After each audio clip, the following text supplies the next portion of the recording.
Good morning, everybody. This is Steve Wright. Welcome to the ICT Educator Series. I'm the statewide director of the ICT Information Communications Technology team, and we encourage you to visit our website to see who our 10 regional directors are and all the various material we have with our team, and see who some of these people are, like Nicole Sherman, who's our producer for this series. It's every Friday at 10 a.m.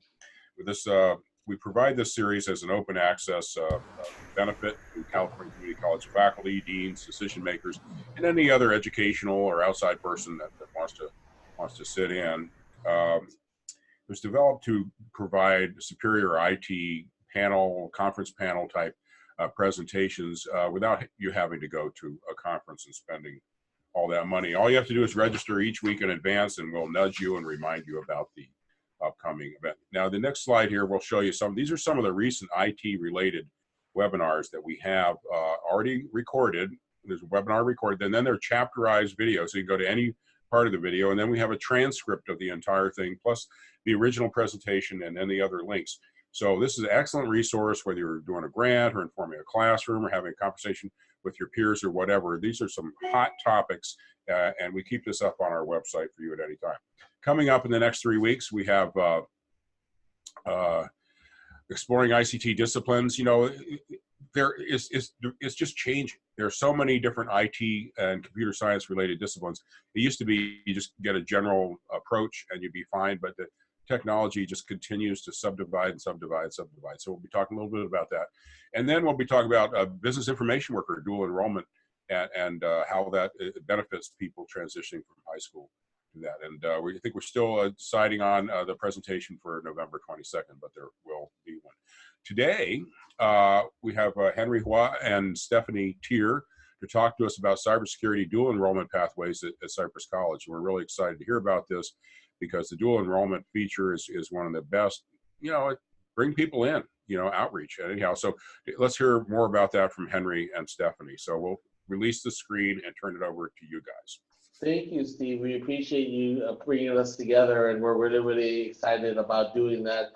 As Steve says, my name is Henry Hua. I'm the Dean of Business and CIS here at Cypress College, and we have our Director of Dual Enrollment. Hi, my name is Stephanie Tier.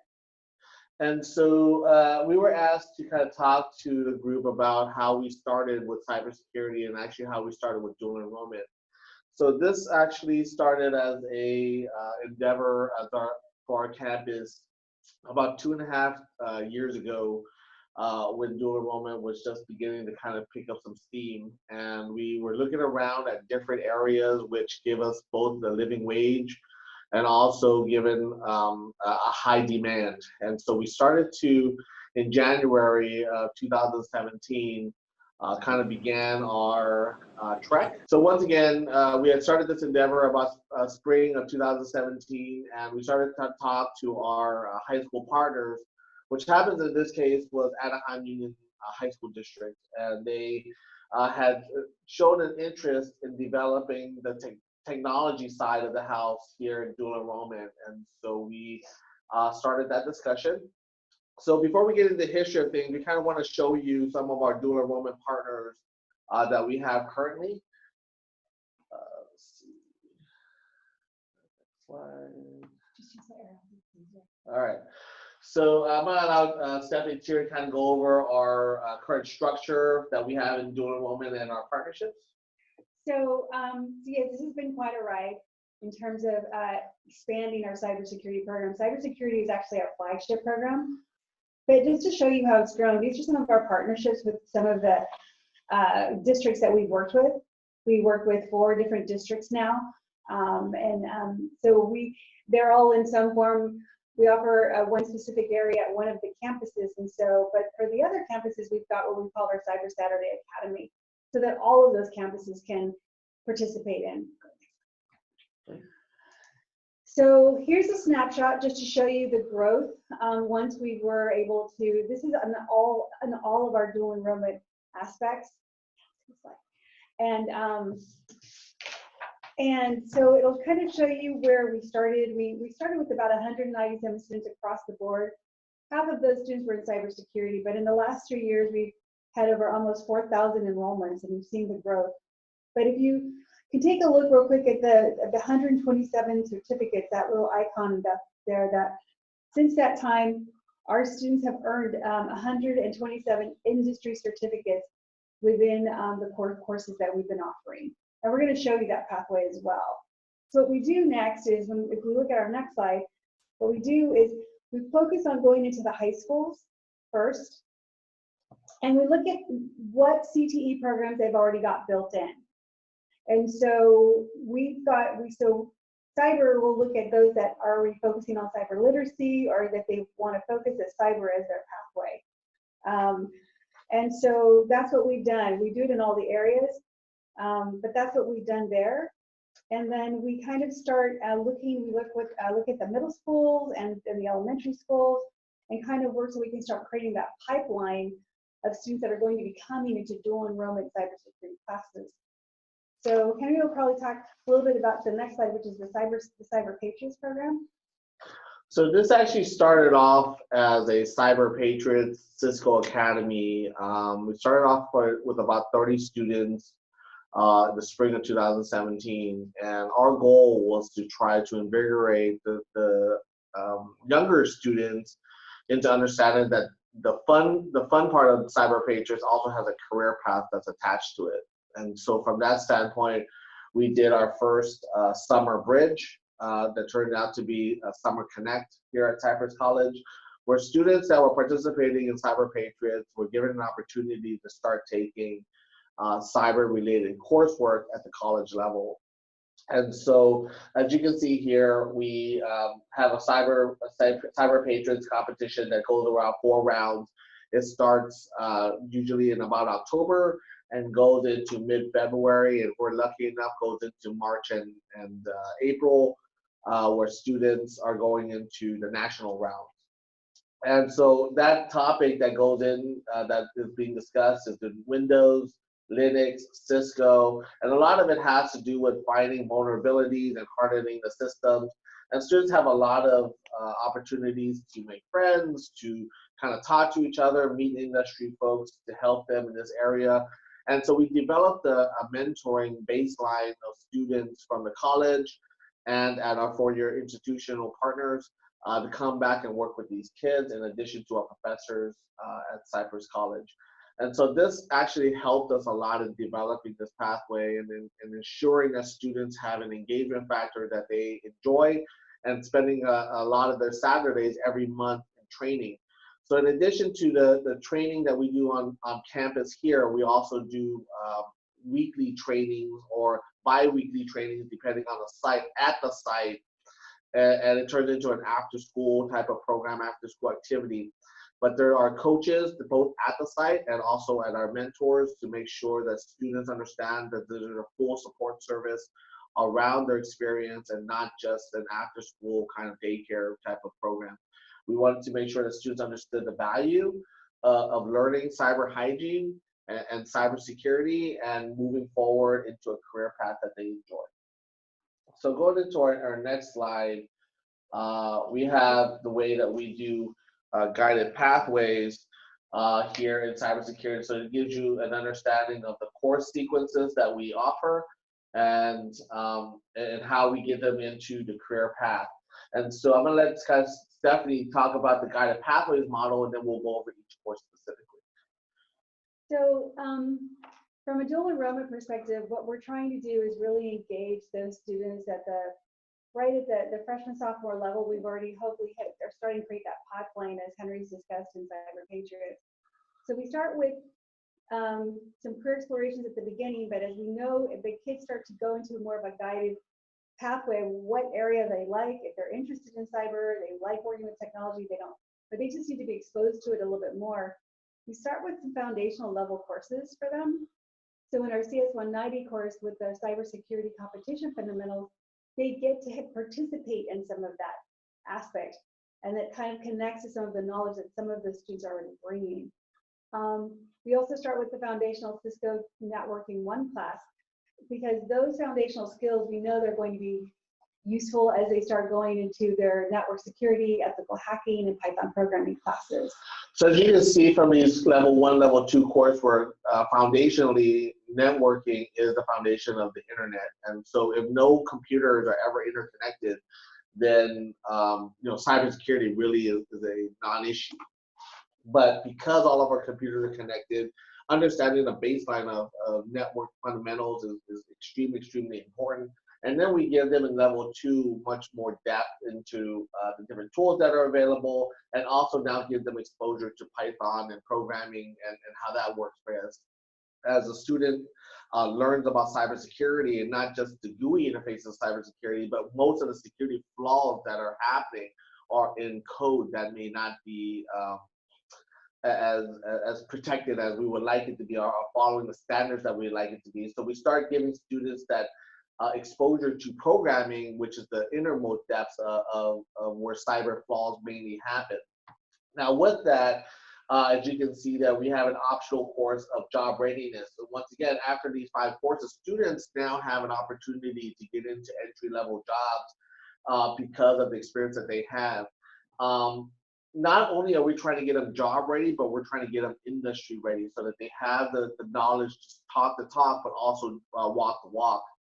And so the way that we do that is we partnered with our industry certification partners, primarily here at CompTIA and Cisco, to kind of give them that feather on their cap, right? They understand not only have they passed the coursework through the college, they have now been able to pass the industry level examination. And I'm going to give a quick shout out to our director in ICT here in Orange County, Mr. Steve Lithicum. He's been a huge proponent in helping us establish a certification within the coursework that we have.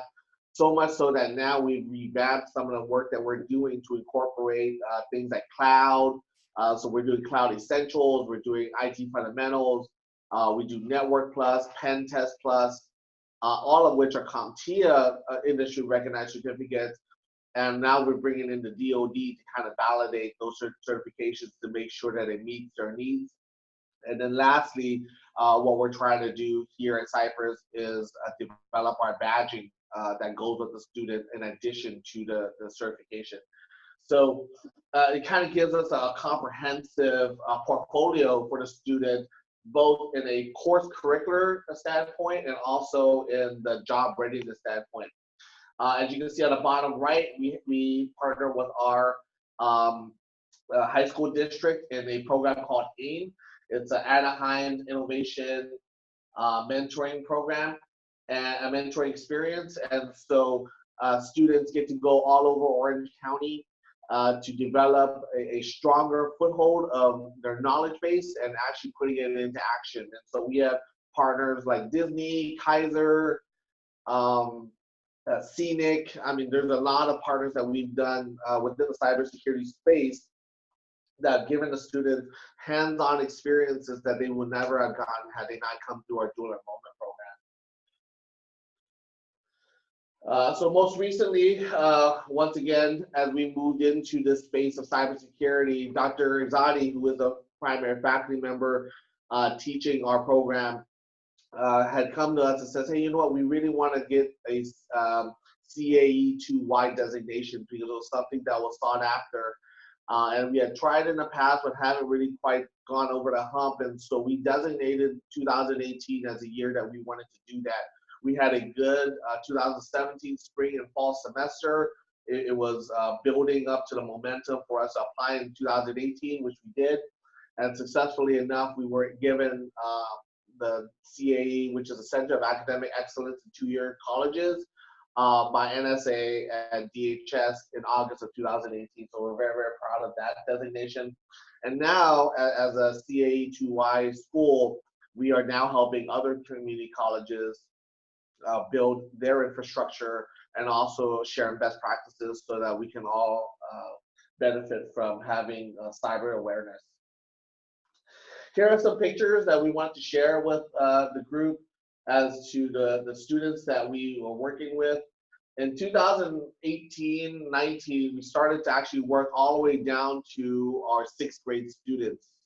We brought in all 4 of our elementary school districts, Centralia, Savannah, Cypress, and Anaheim, and to bring them all together in hopes that they see the value of cybersecurity early enough where they're able to move forward and be excited in the 7th and 8th grade level. So we started working with 6th graders. So you can see here, we started to do a lot more engagement with our cyber mentors and our students in the 6th grade.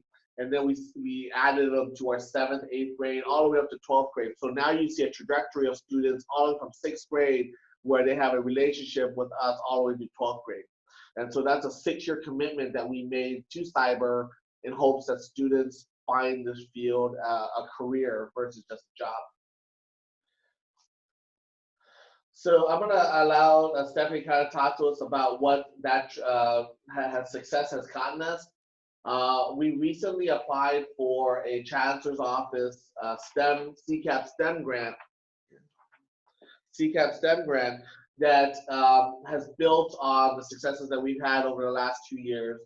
And so we're going to go over some of the work that we did with Anaheim and exclusively now with our junior high and middle school partners at both Dale and Magnolia High School. Okay, so Magnolia High School is kind of designated there is a quote signature pathway for CTE and to draw students into their high school as cybersecurity because of the success that they've had with us in doing and having to sign up for their dual enrollment courses. So if you take a look at this, this is not actually our chart.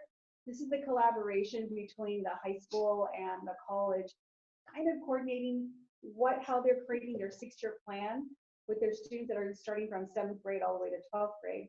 And so this was the main pathway that they found in terms of how to coordinate this together, that students would go into cyber literacy classes and also integrate cyber literacy into their math classes, into their English classes, and give the students a very strong foundation. The faculty work with our faculty as well. And so we have our cyber mentors going into the high schools when the dual enrollment courses are being offered out there. So at this point, the faculty have also created and worked together with the curriculum so that we can articulate that first class that we call our CIS 190, the Cybersecurity Competition Fundamentals class. So it's an articulated class that's now actually the high school teaches it, and it's an articulation course that we give them credit for, so that by the time the students come here, we can start them into another foundational course, which is the Cisco networking class. So one of the things that we found very, very important here was the contextualized learning that's embedded into the high school curriculum. This took a 2-year process, and we're constantly revamping the way that we bring in the content into their normal coursework. All these courses are A through G approved, meaning that they're not losing any eligibility by taking a cybersecurity course or taking what's considered a CTE related course. And that's an important component to the program development, is the students having to choose, right? Whether they wanted to be part of our program because it's CTE related and says, hey, if I take this, I can't be UC eligible. That's nowhere in our program development. We made sure to enhance the student's experience versus deterring. And so that was one of the things that we're constantly trying to build into this. As you can see, our next pieces is to try to build in physics and also mathematics into a contextualized version.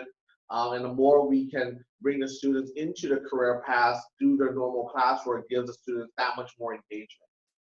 So the next slide shows some statistics in terms of, this is when we started a couple of years ago, and it was kind of that pathway.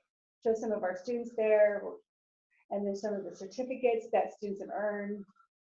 And so over go back one slide. Over 672 students have taken cyber courses with us. And because of that success let me go back, step back a little bit. Also, Anaheim as a district, to show the collaboration and the value that they place on this program, as a dual enrollment program, which is in our college and career agreement, they've also designated that they pay for all of the industry certificates for their students, because we realize that we are looking at underrepresented students that are gaining exposure to a field that is brand new to them, their families. And so we wanted to create all the opportunities that if they were taking the courses and gaining the skills, that they also had the opportunity to sit for these exams. So that's a really important piece. So that financial barrier was a huge component when we started to talk about dual enrollment, right? As many understand, when we fill out a CCAP contract, the two entities have to agree who's going to pay for what, who's going to collect for what, what responsibility is given to which entities. And luckily for us, because of our strong relationship with our K-12 partners, which not just includes Anaheim, but also included at this point Garden Grove, Fullerton, and Los Alamitos, that there were guidelines that we followed to ensure that everyone is a win-win situation. So students are winning, the school district is winning, and the college campus is winning. And that's how this was able to be accomplished, was because we had those sit-down conversations with all of the entities that says, hey, okay, how can we make student success our number one priority? What is it that we need to do to ensure that our students do not have barriers of fiscal barriers or transportation barriers or things of that nature that can deter a student from experiencing these opportunities, especially for underrepresented students. Those are big things that had to be discussed before any program is ever launched. Stephanie? Yeah, and so I think that, later we'll talk about how dual enrollment also provides support structure for them, but because of the success that we've had, going into the next slide, that allowed us to really go into, and we were awarded a STEM cybersecurity grant, where now this is Magnolia's high schools, this is their new chart focused on a select number of students that now we're going to be moving a cohort of students. And we've already started that application, that recruitment with 8th graders right now. So that 8th graders will go into this program, and 2 cohorts will move into, this is a very select premium program. They're going to get, they'll be in different courses together. They will stay as a cohort together, but we will be adding 60 new students every year. So people always wonder what CS3 square stands for. So I'm going to kind of go over that real quick. CS3 squared, CS stands for computer science or cybersecurity and cybersecurity. As you know, cybersecurity is always within the realms of computer science, depending on which area you want to get into. And so that's the essence of square. The 3 stands for completing a degree or in job placement within 3 years. And the average, if you look at the average student that gets a bachelor's degree in computer science, it ranges anywhere between 4 to 6 years. And unfortunately, as we moved our students from a community college level, it's even longer than that. It takes about 6.5 to 7 years before students get a degree. And so with that in mind, we applied for the CCAP STEM grant in order to enhance and actually make that experience shorter, both not just with degrees, but also with jobs. And so we started on that process last year, and we were lucky enough to receive the funding of $1.7 million as one of the 6 regional programs through the work that we've done over the last 2 years. And as you can see here, we developed pathways all the way from 7th grade all the way through 12th grade in hopes that they understand that this is a comprehensive program that will stay with them for over 6 years. And so, as Stephanie said, we started our first cohort of students at 8th grade. They're currently in 8th grade. We just screened them. We had astonishingly over 100 applicants across the district that wanted to apply for 60 spots. And so if you know, from the 60 spots, we are now having to guarantee both either admission into a 4-year university or into job placement. And so we're really excited about how we're going to be able to do that. Students will start off with a track, as you saw previously, from level 1 and level 2, and then they branch off into both either computer science or into cybersecurity. And so we have transfer institutions that will give them advanced placement into their colleges, both UCI and Cal State Fullerton. And a lot of that has to do with some of the work that we've done in the past on our Promise programs with our district. You want to talk a little bit about the promise or the pledge? Yeah, so with our progress program, our students get the opportunity to attend tuition free for the first year here. And so that is really our goal, is to get students prepared. And the goal of dual enrollment. And what we've seen, students, is that when we go out and we promote cybersecurity, we look at two different students. So we have students that want to get into career as soon as possible. And they want to find how to get those industry certificates that they can get going and moving. We also look at students that want to go into maybe go on to four-year campuses, get degrees in computer science, cybersecurity. And the way that we promote our cybersecurity dual enrollment pathway is that while they're in college and they're going towards a four-year degree, this is something that they're already prepared in, they have a background in. They can begin working in that industry and start their networking and their internships early on with the skill level that we're giving them. And so this is what we call our college climb. This is what this slide is talking about, is making sure that our students are even more prepared when they decide to go to whatever campus they choose to, whether they choose to pursue more cybersecurity courses here and fulfill more certificates here, or if they choose to go on to their four-year degree. And what we've seen in the past is, at the bottom, you'll see that, this is from our Anaheim campuses, is that these are the number of students that transition. And you'll see that the number of students that transition, the first year, we had about 89 students, and they had taken over, they'd accumulated over 286 units.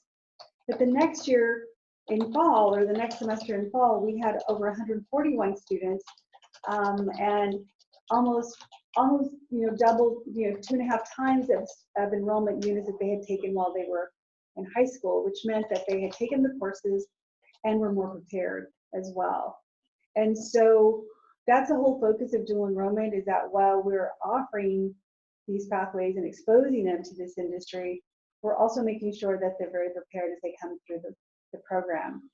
In our next slide, you'll see that even once they get here, this is now, they've got different pathways that they can branch out into. And I'm going to let Henry discuss that. Yeah, so as you can see here, this is more of a pictorial representation of program enhancements, right? Everybody in our program has to take the core, as you can see up top, cybersecurity core, and then from there they can branch off into more concentrations depending on the area of interest that they have. We have both virtualization, we have the complete Cisco Academy, and then also systems administration technical emphasis. So those are the three major areas that we are getting into. As I said before, our main focus right now is primarily going to be cyber and computer science.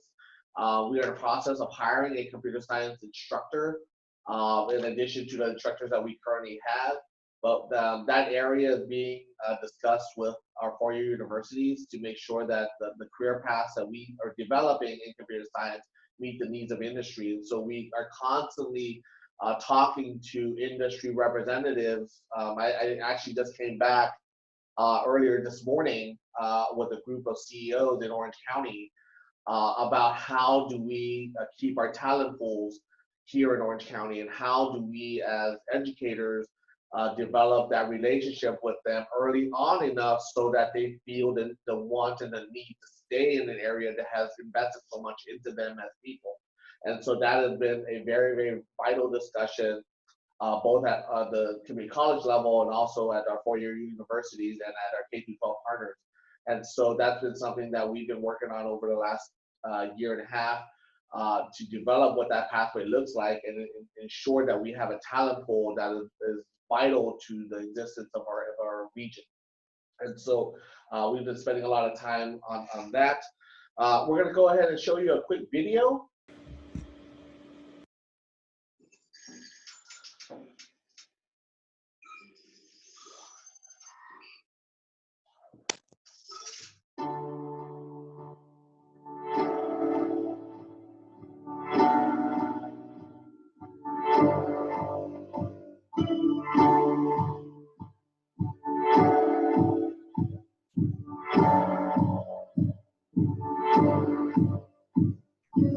Hi, I'm Wendy Hernandez. I am a senior at Magnolia High School, and I am taking cybersecurity class.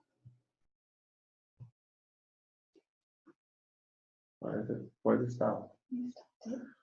Some of the benefits are that it helps to lead you to the career that you're looking for. For example, careers having to do with computers or many other stuff like that. Some of the classes I've taken is Cyber Literacy 1 and Cyber Literacy 2. And I'm also taking Cybersecurity, which is a dual enrollment classroom from Cypress. So my name is Justin Lin, and I'm currently a sophomore at Oxford Academy. In terms of classes, I've taken quite a bit, but I've gone through the entire cyber defense pathway as of my current fall semester.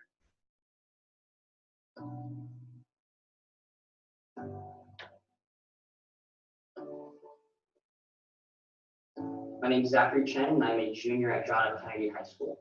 I have taken 4 different certifications, but the only one I've passed is Network Plus thus far. My end goals currently with career would be to get some field or some job working in the cybersecurity field, probably cyber defense mainly. My name is Missy Dela Cruz. I'm a senior and I go to Magnolia. My name is Cindy McWin. I'm a sophomore and I go to Magnolia High School. I'm thinking about going into cybersecurity. I'm also thinking about going into cybersecurity. I've taken so far 1 exam at the CompTIA and I passed. I've also taken it and I also passed. I've passed the CompTIA exam, which is helpful if you're looking for jobs. Enrollment has really seen how, like, even though I'm a high schooler, I'm able to kind of get industry certificates. So through that, I've learned all of the Cisco networking aspects, and currently I intern at USC's IPI lab, and that was all thanks to kind of the programming and also cyber defense experience I got.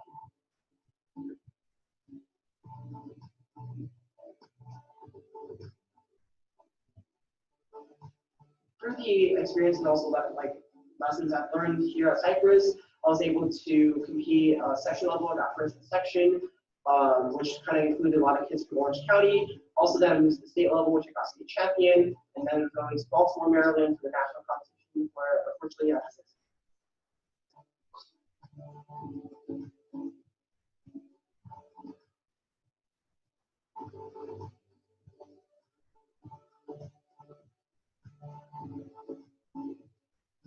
I like Cybersecurity because it's just really cool and like it can make new friends. And it's just like it's really hands-on. So like I learn more than just saying like what they do. I like the Patriots because it's taught me a lot about like computers and like more little details that I didn't know were really important to protecting your software. I like Cyber Patriot because it's a chance for me to learn about cybersecurity and have fun with my friends.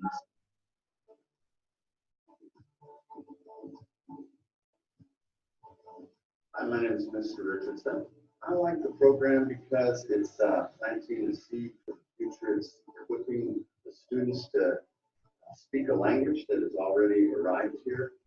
It's helping them become safe cyber citizens and also kind of giving them some of the ideas and tools that they're going to need for these future jobs. Jobs that haven't even probably been invented yet. They're going to be a step ahead of everybody else. Great opportunity. I'm Jamie Collegian. I work at Magnolia High School and I've been involved with the Cybersecurity dual enrollment program here at Magnolia since it started last year. So the cybersecurity pathway we think is special here because it starts really at the junior high level. We start to recruit students from our junior highs who are interested in technology, and we guide them here at Magnolia into the cybersecurity pathway. My name is Gilbert Gonzalez. I'm a cybersecurity manager here.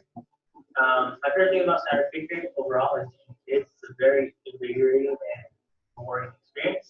It also helps me develop my actual skills in cybersecurity as well as help other people understand what cybersecurity is and why it's so important to persevere and follow it. Hey guys, my name is Brian. I like cybersecurity because it's a cool way to introduce students to computer security. A lot of times students know about programming, but they don't know much about security. And security is a huge field, and there's lots of jobs and different things you can do with it. From learning to hack, preventing, controlling systems, things like that. So I think it's a cool way to get involved.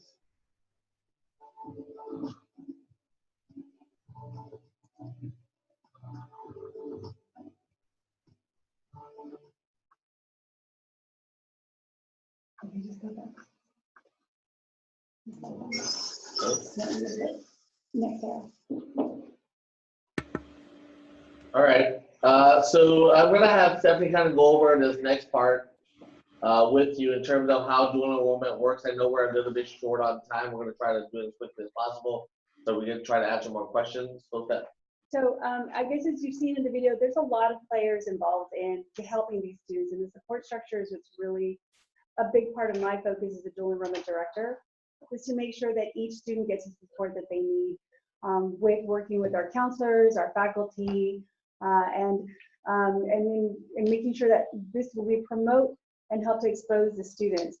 So on our next slide, and kind of our last slide, just kind of just shows you, go ahead and bring that all up, that it takes a lot of people to put this together, and what's one of the most important things is to make sure that you have the resources in creating these cyber education programs, because not only is the counseling piece is important, but it's also to make sure that we have those faculty champions on both sides, both the college institution and the high school institution. As you saw in the video, Ms. Collegian is really our champion at Magnolia High School and is moving things forward with us. But we work very closely with her administrators as well. So it's been a great program. Like I said, the students get so much out of it.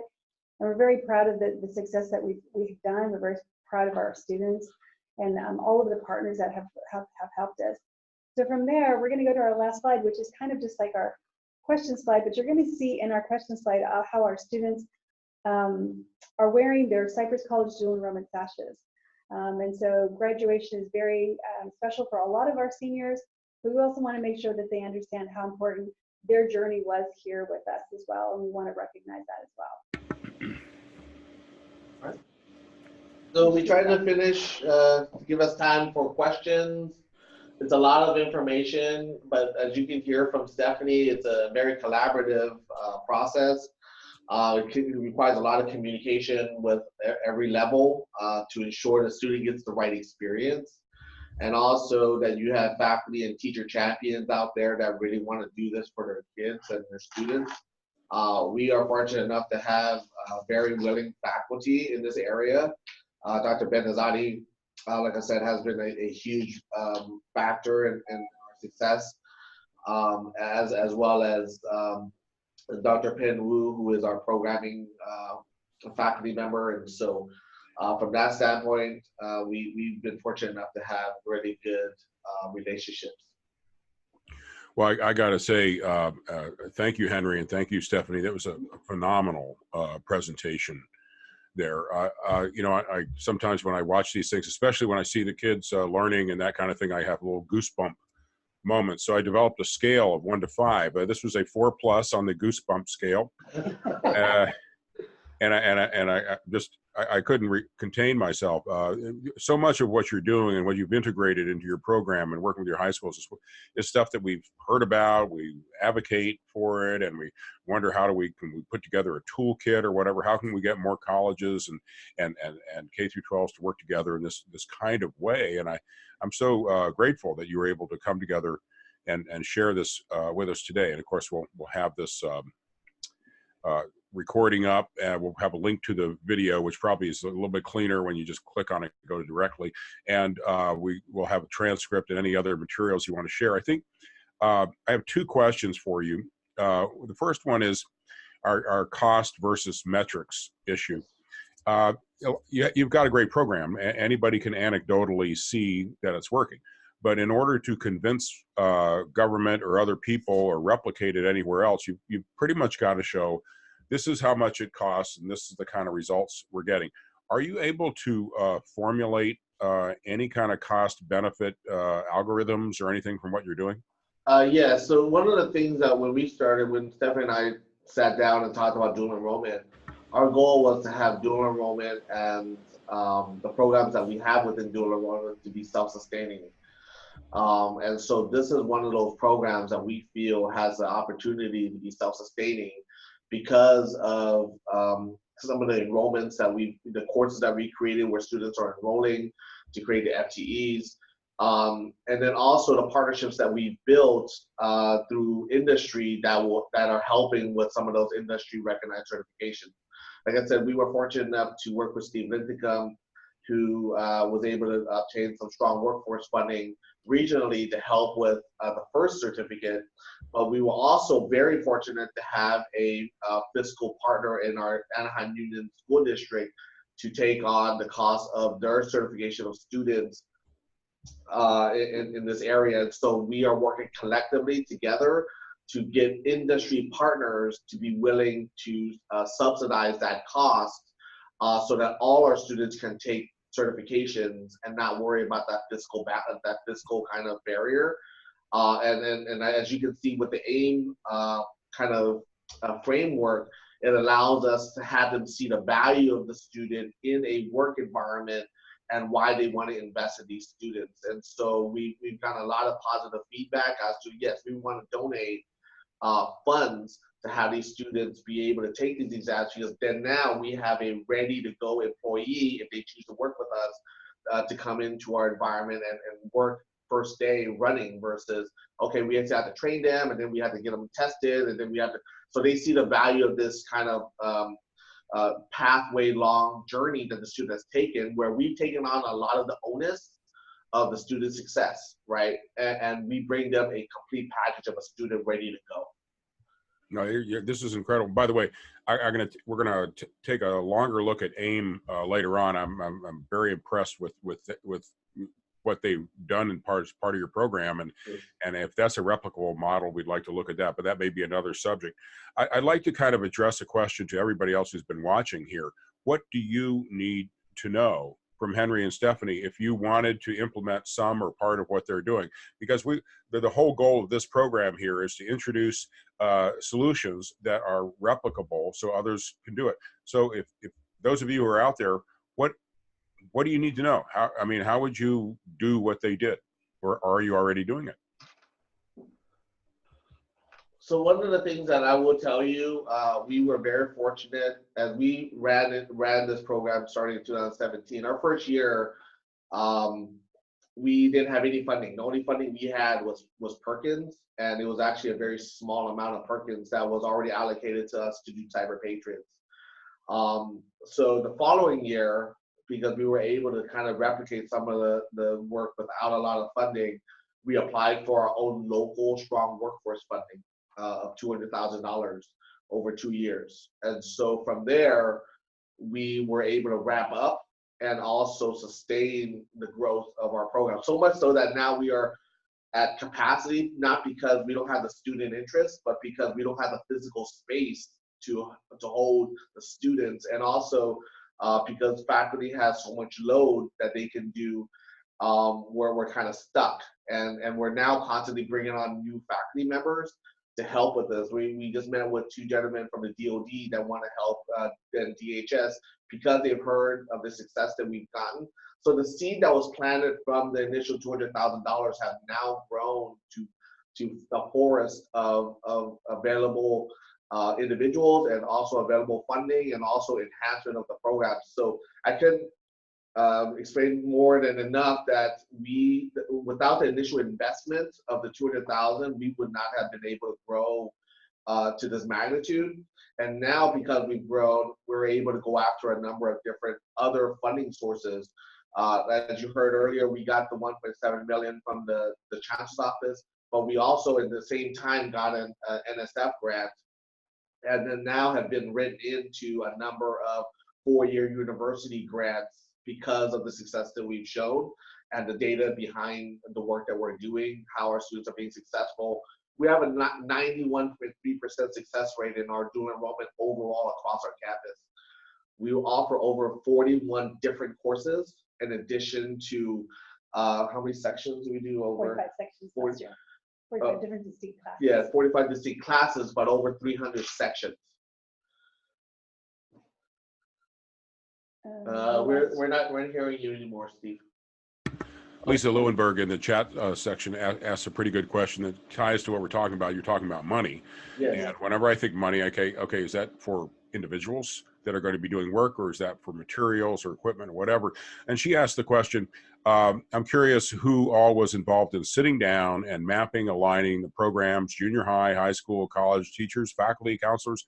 What was the group activity like? And of course, I'm going to tag on to that. Who paid for what?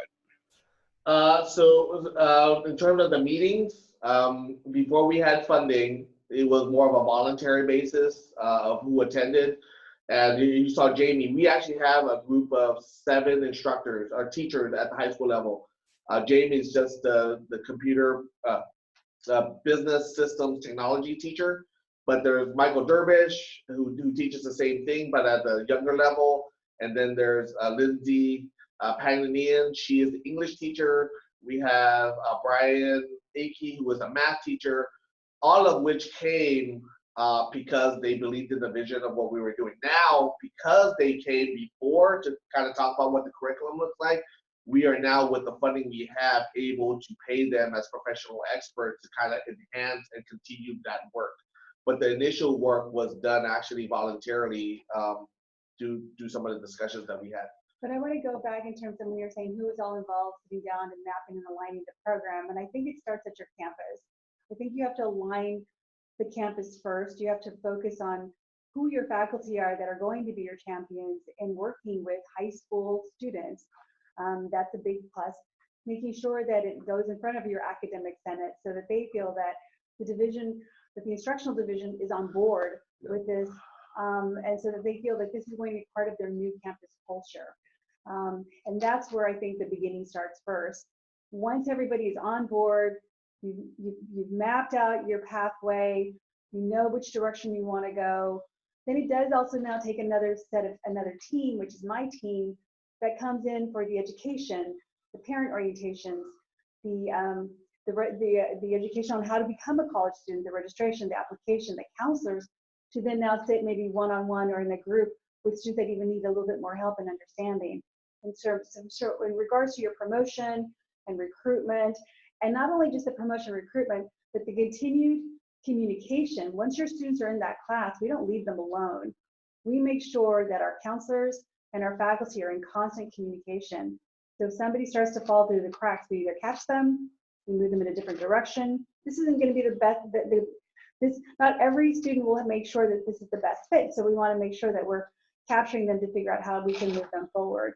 But it does, I would give yourself time to really plan it correctly. But you have, as a campus, I think you have to have a very solid foundation of what you want to do and what courses everybody is going to be committed to as faculty. I will tell you, I cannot echo enough what Stephanie's talking about in terms of a campus integration. When we first started this, we wanted to, number one, hear the history of dual enrollment and the different programs that participated in the past. Understanding the history and what it is that you're getting into is vital. That's number one. Making sure that your academic senate and your faculty partners are aware of the work that you're doing and being transparent in that discussion is absolutely vital to the success of this program. We really feel that the reason why we're able to be successful is because our faculty are absolutely engaged and see the value of the work that we do.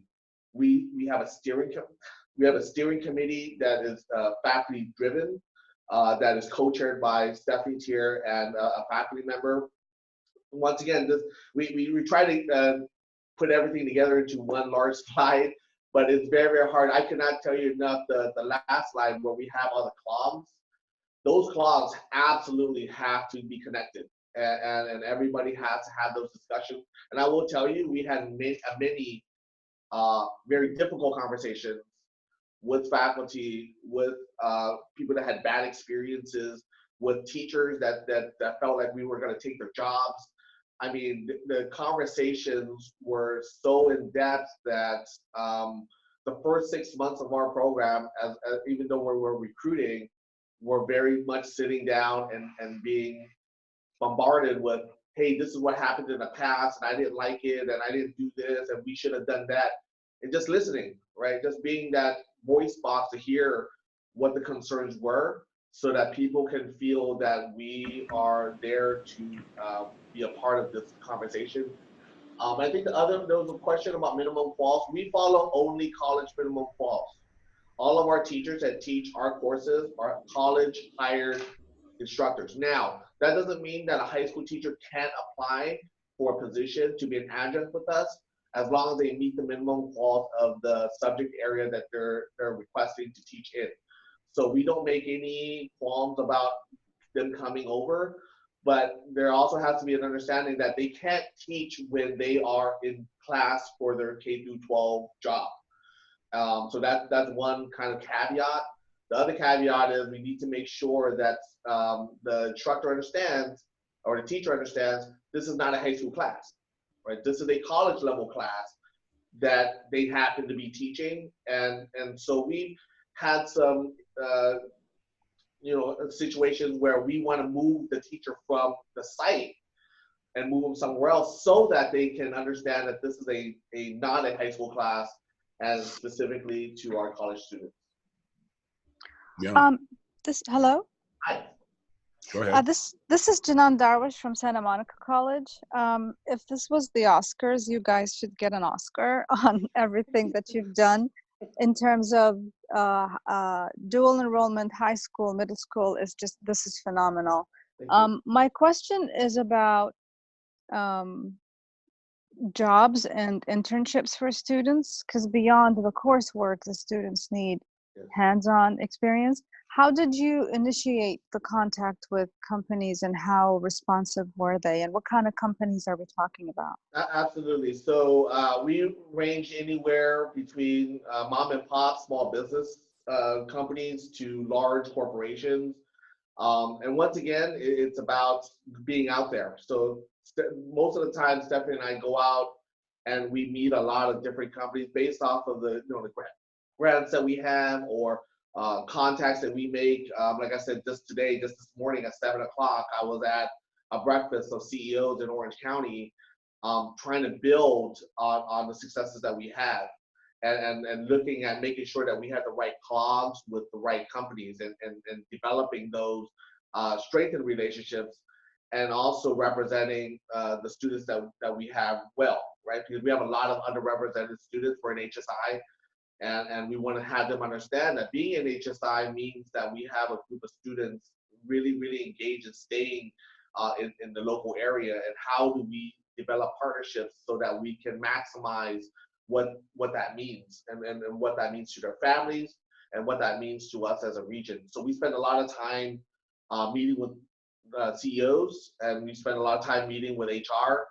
But I think just like anything else, when people hear success, they want to be a part of it. And so that helps. I would tell you that without the success that we've had, it's very hard to break down those walls. And actually Stephanie has been a great proponent of that. And she spends a lot of time making sure people see the value of our kids. And I think that's the thing as well, that you've got to have your concentrations and we are branching into those internships, but that concentration on having somebody build those relationships. We have the universities have that culture of they have somebody looking at companies, they have someone, focusing on jobs and internships, and we don't do it as much as the community colleges, but we have to start taking on that role and integrating that culture into our campuses, because we don't really do that. Our campuses tend to be very focused on the transfer process. But with these new CTE pathways, and especially in cybersecurity, and we want these students to be working in the industry, we have to develop that culture. But on my end, I have to make sure that the success rate, the students are getting the skill levels and understanding what they need to do, and then have it prepared, which is, if you looked in one of the slides, we've added that Counseling 145 class, which is our job readiness class. So now we need to make sure that they're not only prepared in their coursework, but we need to prepare them for that internship as well. So we try to give them some of that focus, so we can integrate some of that professional development in there as well, just like college universities would do for their students. One of the students we did not talk to you about was Anthony Gomez, and Anthony actually was our first, I called him the guinea pig, because he was our first kind of test student that we started working with. And so Anthony did 2 classes with us, and then continued on to take additional courses. And right now, currently is a security analyst with Hulu. And so they spent a lot of time with Anthony, getting him there and getting him to kind of where he wants to be. And he's making $65,000 at 19. I mean, so that's an amazing kind of work that we've done with students at different levels And continuing his education. and continue his education to get an A and a bachelor's degree. That is fantastic. Thank you so much. This is amazing. Congratulations. Maybe it's a follow-up to that last question, but I was wondering how, because this sounds like a program that the community is going to love and everybody's going to want their kids in it, and then it ends up being kind of restrictive or elitist. How do you keep the open access quality going? Actually, the funny thing you mentioned that if you can see over the last year and a half, one of our biggest growth areas has been in our female population and making sure that our underrepresented groups are seen. And so when we go through our application process, we want to make sure that we focus in on having much more economic inclusion and diverse student groups. And so we've increased our exposure to that. And we're hoping to get more either funding or space in order to grow and not, like you said, keep people out. We've been well enough where we're able to take on a lot of students because we have we have 3 tiers of programs, right? We have a tier program of dual enrollment at each high school. We have a tier program of dual enrollment exclusively to Magnolia. And then we have a tier of students that have a group of students coming here on Saturdays. So we have 3 tiers, even though they may take the same thing at different times, have the same opportunities that we've given all of our students. So from that standpoint, that's how we've been able to kind of keep that non-inclusiveness away, is that we tailor to the needs of the students a lot. So Stephanie, maybe. Yeah, and so I want to add to that a lot of this takes a lot of parent education, especially for our underrepresented students.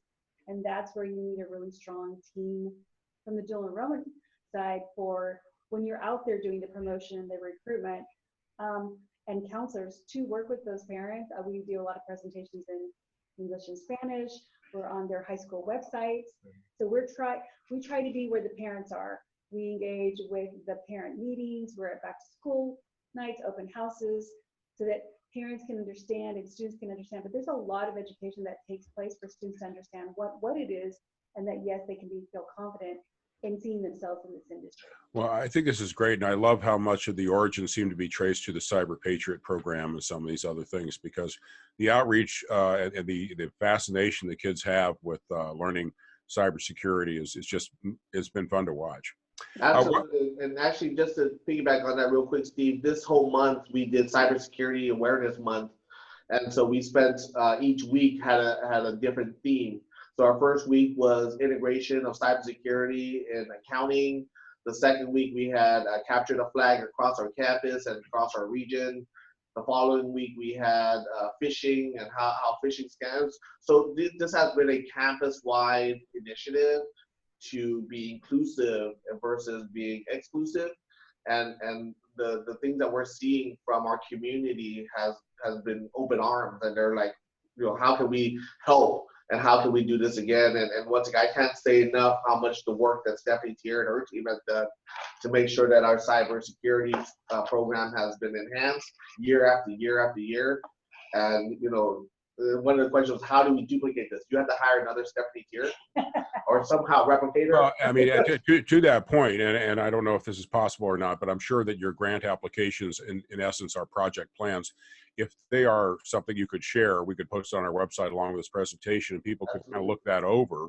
Because to the extent you're funded by Strong Workforce Funds, maybe someone could take a copy of your plan and just change it to their region. I mean, this is where we can really help each other. Yes. However we can do to help, please let us know. All right. So I don't want to put you on the spot, but I'm putting you on the spot.